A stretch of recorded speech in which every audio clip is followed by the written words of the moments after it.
podcast Segunda a Sexta, a visão de universitários e profissionais sobre carreira e trabalho. Eu sou Oscar Fujiwara e sempre vou trazer para a nossa conversa convidados que vão compartilhar com você visões diferentes sobre cada profissão. Se você está pensando em fazer uma transição de carreira, começar um curso técnico ou universitário, ou só quer saber mais sobre as diversas áreas de atuação que existem, você está no lugar certo. Bem-vindas e bem-vindos ao Segunda a Sexta.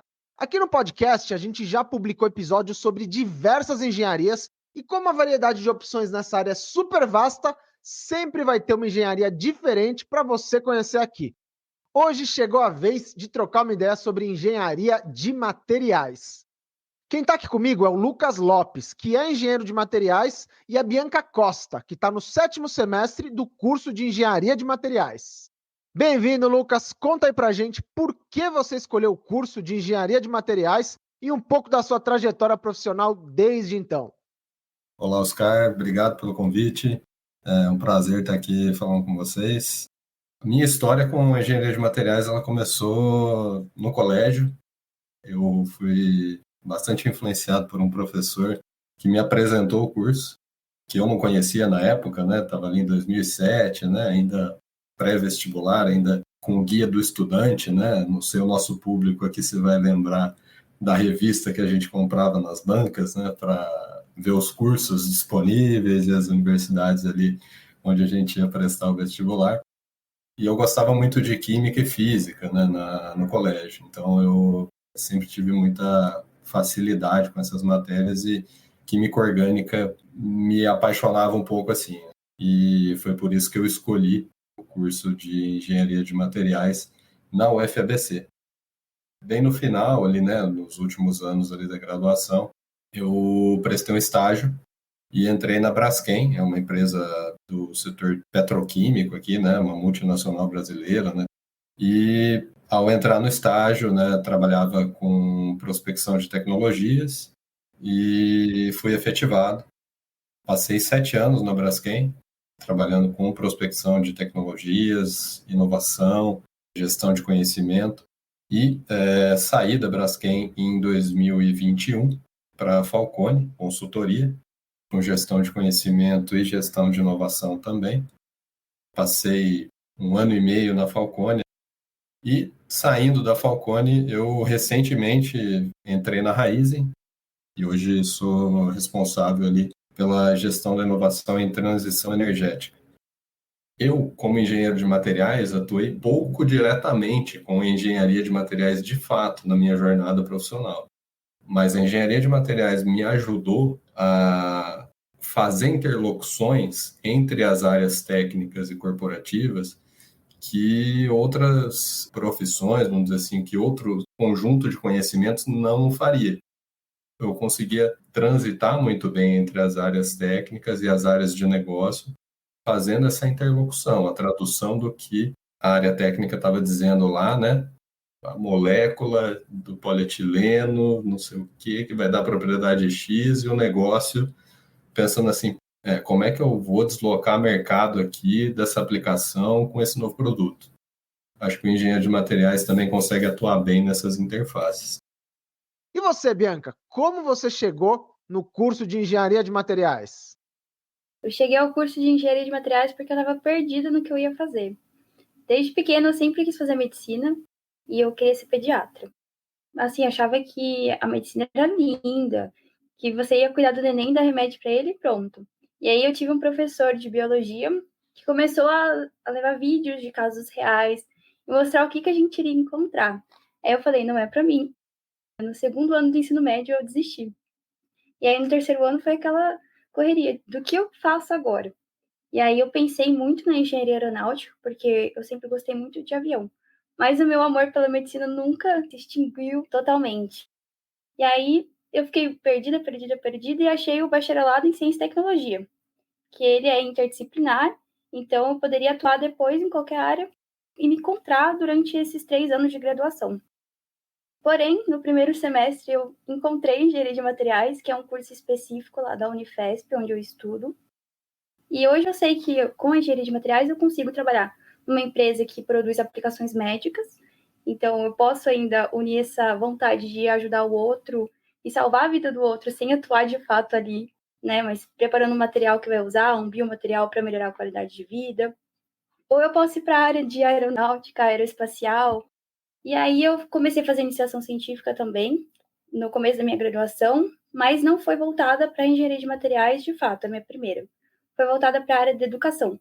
Então, eu atuei num clube que chama Meninas nas Exatas, e a gente explicava para as meninas do clube algumas reações químicas, falava de ciência, da importância da mulher vir para a área das exatas. E aí, meu amor pela educação cresceu. E hoje eu comecei a fazer estágio, né, numa empresa de educação, efetivada. Então, eu trabalho na parte de educação. Não tem muita relação ainda com a engenharia de materiais, mas ela está relacionada ao meu primeiro curso, que é o Bacharelado em Ciência e Tecnologia. E aí, durante o estágio, eu fiz a minha segunda iniciação científica, que foi lá no INPE, e foi de MOF, que é um nanomaterial que absorve radiação eletromagnética. Então, é meio que deixar o material invisível. O trabalho ainda está rolando, provavelmente eu volto no trabalho para o TCC, que eu preciso fazer. E aí eu me apaixonei por essa área, de aeroespacial também. O Lucas comentou que não sabia o que era engenharia de materiais até encontrar aquele professor que influenciou ele nessa escolha. A Bianca também só foi conhecer mais a engenharia de materiais depois de ingressar no ambiente universitário. Então, dá para ver que essa é uma engenharia que não é tão conhecida assim em geral, né? Como outras aí que são mais tradicionais. Então, quando alguém pergunta para vocês o que é engenharia de materiais, como que vocês costumam explicar? Eu sempre costumo lançar a mão aqui de um artifício. Na engenharia de materiais tem uma figura muito conhecida que é o tetraedro. Quem não se lembra aí das aulas de geometria, né, é como se fosse uma pirâmide com a base triangular. E aí cada ponta desse tetraedro corresponde a uma característica, vamos dizer assim, da engenharia de materiais. Então a gente tem estrutura, propriedades, aplicação e processamento. E no centro, dentro do tetraedro, é o que a gente chama de caracterização, tem uma outra bolinha lá dentro. Então, o engenheiro de materiais, ele atua em todas essas vertentes, desde o entendimento de como que a estrutura de um material vai influenciar nas propriedades que ele tem, e essas propriedades vão habilitar esse material a ter determinado tipo de aplicação, como que eu vou processar esse material de acordo com as propriedades dele, e como que eu vou caracterizar esse material também de acordo com isso, né? Então, trazendo mais para a nossa realidade aqui, um exemplo do dia a dia, assim, não do dia a dia, mas muito conhecido, né? Todo mundo conhece a espada lá do samurai, que, putz, o fio é super perfeito, corta tudo, super resistente.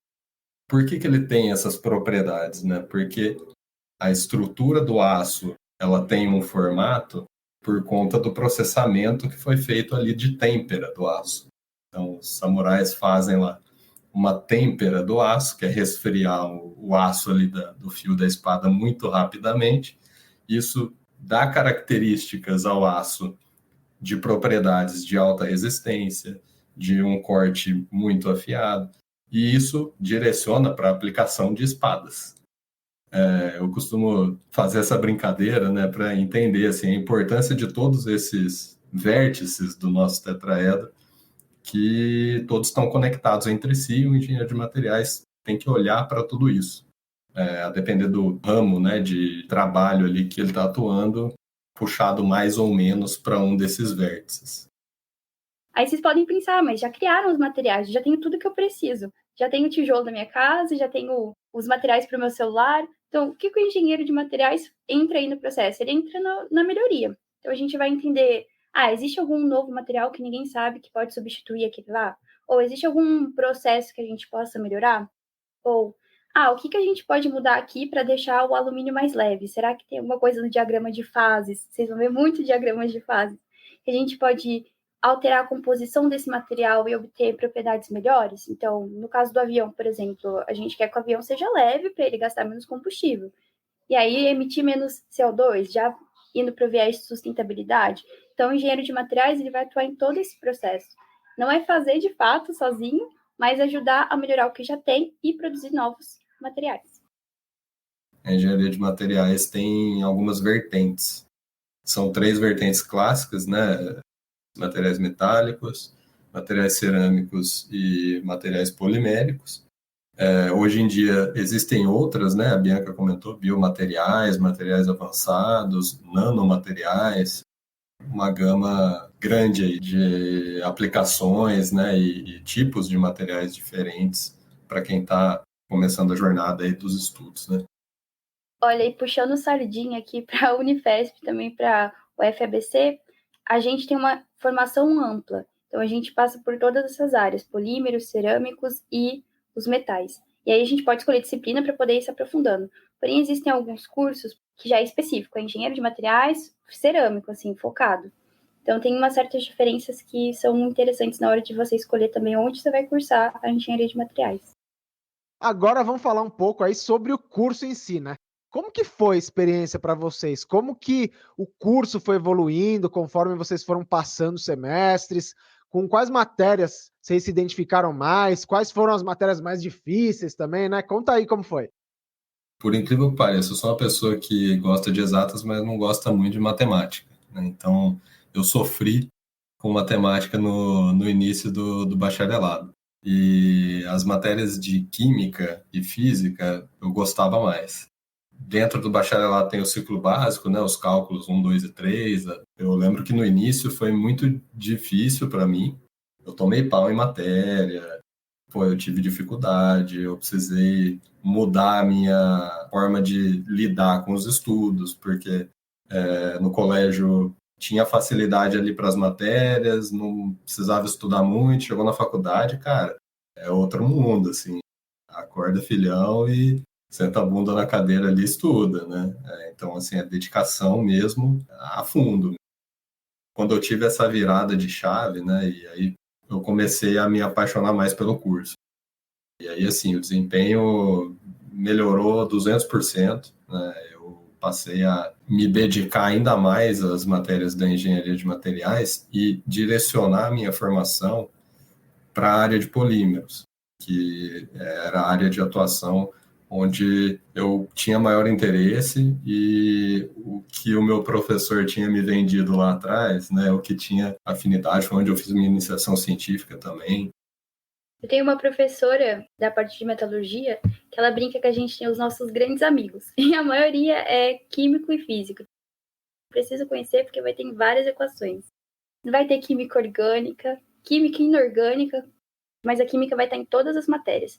Assim, você vai fazer matéria de material cerâmico, você precisa entender como é que são os defeitos. Defeitos são muito importantes. Tem muitas explicações. Então, defeito é tudo que você tem que evitar, mas às vezes pode te ajudar. Então, você tem que entender essa parte química. Introdução à nanotecnologia. Você não vai conseguir entender um nanomaterial sem você saber a estrutura. Biomateriais também. Além da química dos materiais, você tem que entender a química do corpo humano. Então, se eu inserir um metal aqui no lugar do osso, o que vai acontecer? Vai ter um processo inflamatório? Como é que é esse processo inflamatório? Essas reações que vão acontecer. Então, tudo isso tem que ser bem pensado. Então, a química vai estar presente em tudo. E a depender da sua escolha nas vertentes da engenharia de materiais, você vai ver mais ou menos química voltada para um determinado assunto. Por exemplo, engenharia de materiais voltada para polímeros tem muita química orgânica, porque a base é o carbono, né? Então você precisa entender ali tudo que você pode fazer ali com moléculas orgânicas. Lá na Unifesp, síntese de polímeros é considerada a matéria mais difícil de todo o curso da engenharia. Eu tive uma prova ontem e assim, só Jesus, espero que tenha dado tudo certo, mas... E física, resistência dos materiais e mecânica geral. Mas assim, se você tiver uma boa base de matemática, você consegue passar tranquilo. A Bianca comentou aqui sobre diagramas de fases, né?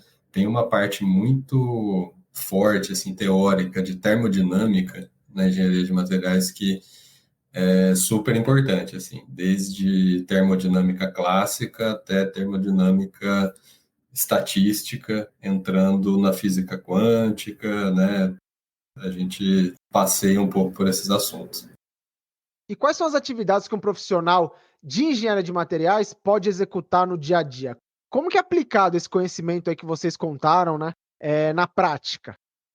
citando exemplos aí desde o laboratório, né, com o desenvolvimento mesmo de novos materiais ali em escala de bancada, ensaio de tração, analisar o comportamento mecânico, né, dos materiais, a resistência de um material à fratura, engenheiros de aplicação também, né, em empresas que desenvolvem plástico, principalmente, né, onde esses materiais vão ser aplicados, né, e quais as características que eles precisam ter para aquele determinado tipo de aplicação.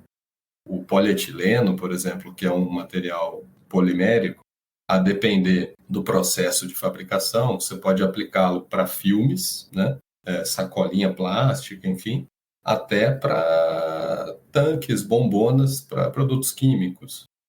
É a mesma molécula. O que muda é o processo de fabricação, vamos dizer, do material, né, que vai te dar um polietileno de alta ou de baixa densidade. Mas você estava falando das aplicações, coisa muito legal é a parte de reologia. Então, entender como é que o material vai se comportar com a embalagem que ele está. Teve uma professora minha que trabalhou especificamente na reologia do mel.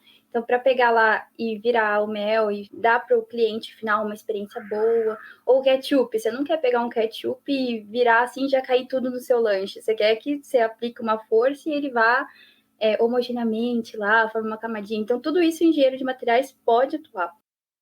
Outro exemplo do nosso dia a dia é a pasta de dente, né?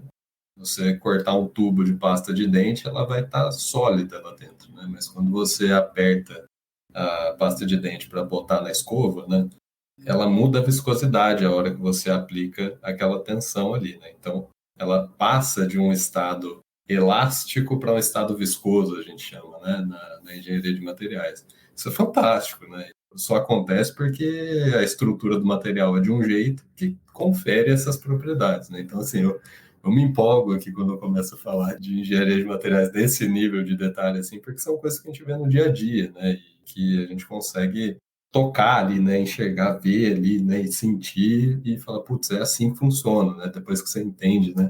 A teoria por trás é muito legal. E também para evitar catástrofes, né? A gente fala muito do Titanic no curso de engenharia de materiais como exemplo. Então, por que aconteceu aquilo lá? O pessoal não projetou, estava flutuando, o que aconteceu? E foi por causa da resistência ao impacto. O ensaio de impacto é um outro ensaio que a gente faz, além do de tração. Tração é o mais comum, porque eu acho que é um dos mais baratos de se fazer. E dá para fazer com o produto em si. Mas ele é destrutivo, então você não vai poder reaproveitar nada dele, joga fora a amostrinha. E o Titanic, ele foi porque não projetaram o material pensando na variação brusca de temperatura. Então estava muito gelado e aí bateu no iceberg, ele geralmente com águas quentes ele resistiria. Mas como estava inverno, bateu, quebrou e aí aconteceu o que aconteceu. Se tivesse um engenheiro de materiais lá, não teria acontecido. E um outro exemplo de atuação ali, né, falando um pouquinho das matérias, né, eu tive uma matéria de seleção de materiais, nessa questão de redução de custo versus propriedades dos materiais, né?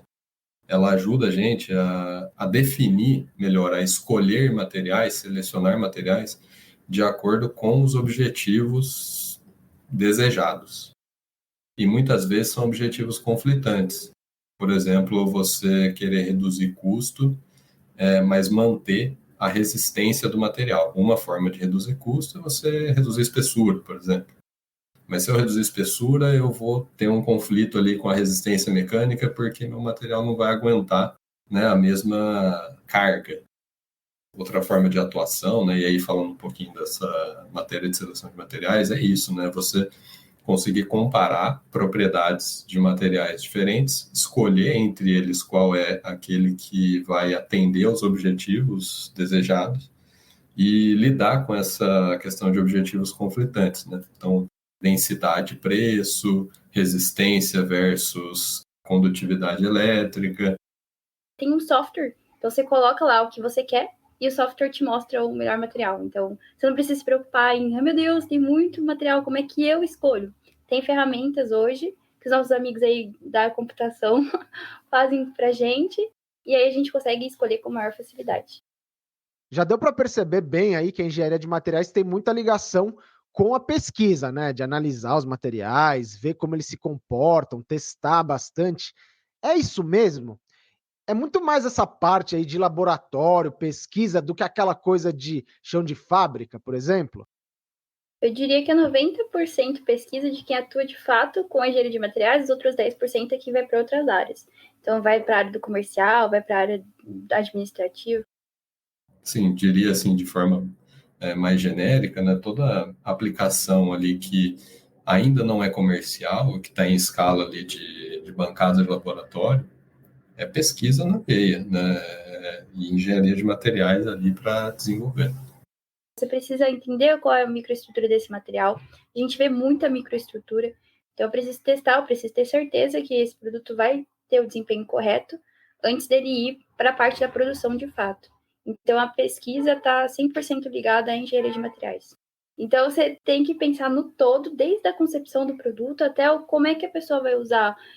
Vai ter variação de temperatura? Aqui no Brasil e lá no Alasca vai ter uma diferença. Então será que eu posso aplicar aqui no Brasil, mas não posso usar lá?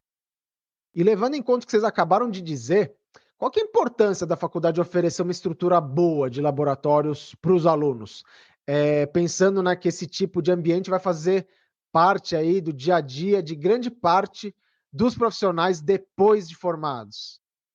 A estrutura de laboratório, infraestrutura de laboratório nas universidades, acho que é fundamental para a engenharia de materiais, né? Fundamental a pessoa ter contato com o laboratório, né? E saber como operar uma máquina de ensaio de tração, saber como utilizar uma vidraria de laboratório, saber o que fazer no caso de um acidente, né? Então, essa vivência do laboratório eu acho que é muito importante. Mas é essencial essa prática. O engenheiro de materiais precisa da parte prática. Eu acho que é por isso que é um curso que não vai ver facilmente em EAD, porque a gente precisa entender, porque vai trabalhar com isso, né? A gente vai fazer ensaio. Porque a gente, como engenheiro, pode não fazer o ensaio, mas a gente vai ter que saber interpretar o resultado. Para a gente interpretar, a gente precisa saber todas as etapas. Isso a gente só vai saber indo para o laboratório. A gente conversou bastante aqui sobre melhoria de materiais, né? Isso passa muito pelas questões ambientais, de fazer produtos que não agridam o meio ambiente, que sejam renováveis, recicláveis. O engenheiro ambiental precisa sempre estar atento às questões ambientais? Isso precisa, né, obrigatoriamente fazer parte do dia a dia desse profissional? Olha, falando do curso, eu já tive disciplina de sustentabilidade, tecnologia e meio ambiente, ciência, tecnologia e sociedade. Então a gente passa sim por essa parte, é muito importante, não só pensando, né, nas metas que a gente tem e no que a gente vai deixar para o futuro, mas é porque hoje em dia as empresas estão tendo muito essa procura. Então é importante para a empresa hoje vender esse selo verde. Indo além desse mundo maravilhoso de salvar o ambiente e tal, para a empresa pega muito bem ela ser verde. Então eles hoje em dia estão tentando correr atrás do prejuízo que já foi feito. Então pensar muito na reciclagem. Tem várias linhas de pesquisa, por exemplo, lá na faculdade, eu quase fui fazer iniciação científica para poder pegar a cápsula de café e ver o que dá para fazer com ela. Porque é uma coisa que muita gente usa, joga fora e não tem utilidade. Então, o que a gente pode fazer para mudar aquilo? Então, muito material hoje é descartado, a gente não tem espaço, né? Estão mandando lixo para o espaço. Então, a gente precisa pensar nisso, pensar no ciclo de vida do produto. O engenheiro, ele atua nisso. Então, do berço até o sepultamento do produto, a gente tem que pensar hoje em dia. Então, essa parte de sustentabilidade está muito forte na questão do curso de engenharia de materiais. Então, tem esse viés aí do custo. Para a empresa lucrar, para ela continuar existindo, ela precisa reduzir o custo. E, infelizmente, a sustentabilidade, às vezes, cai fora. Então, a empresa vai lá, faz ações sociais, planta árvore e tal, e não muda o processo dela por causa do custo. O desafio é fechar o ciclo, né? É fazer esse material voltar para o berço, né? Então a gente tem essa nomenclatura que é utilizada, né? Quando a gente está falando de análise de ciclo de vida, né? O ACV, né? Ou do berço ao túmulo, né? Que a gente costuma usar essa terminologia quando o material é descartado. E o desafio é fechar o ciclo, né? Fazer com que isso seja do berço ao berço de volta. As empresas estão cada vez mais preocupadas, né, em desenvolver materiais que sejam sustentáveis, que de preferência tenham origem renovável, não fóssil, e isso pega muito na questão do ESG, né, aspectos ambientais, sociais e de governança corporativa. Nesse pilar do ambiental, né, eu acho que a engenharia de materiais ela tem um papel super importante em trazer mais sustentabilidade para os materiais, seja em redução de consumo de materiais, seja na reciclagem de materiais, mas essa questão é central na engenharia de materiais. A sustentabilidade acho que passa muito pelo desenvolvimento, pelo design das aplicações. E como está o mercado de trabalho? Tem muita vaga, muita oportunidade para engenheiras e engenheiros de materiais?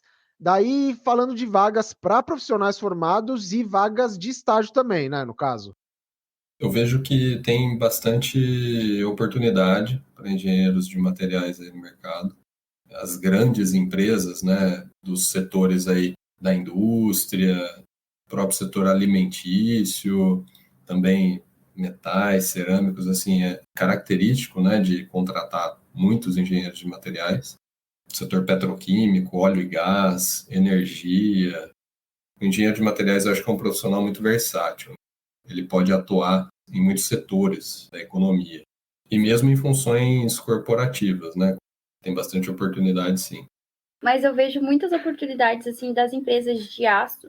Tem a Gerdau aqui, que é muito forte perto de São José, então a gente tem um contato da indústria com a universidade muito forte, então eles querem captar pessoal que está saindo da engenharia de materiais para atuar nessa parte de engenharia de materiais.